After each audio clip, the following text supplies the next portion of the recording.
Tish, I want your opinion. Like, who were the mentors for you? Because it's such a small community. Like, Right. was there female leaders out there that you were looking up to and saying, okay, this one's got my back, she's gonna help me move it forward, and then how are you paying it forward right now?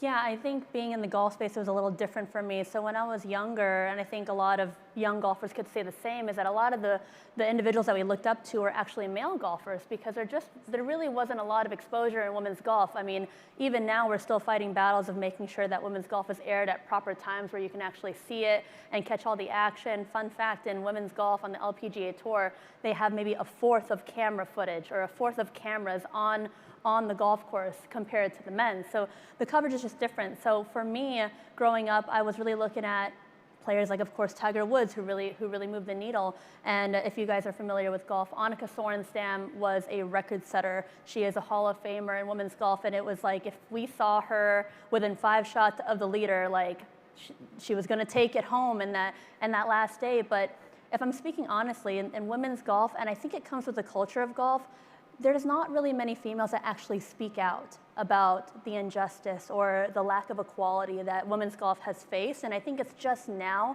that it's starting to happen. So I personally had to look outside of golf. I looked at Serena Williams, you know, I look at the NWSL, the Team USA, you know, because they've made a big difference. I look at the WNBA and the impact that they all make because they're not afraid to speak. Yeah. And in golf, we're trained to not speak. And so culturally, there's a big thing that needs to change within golf.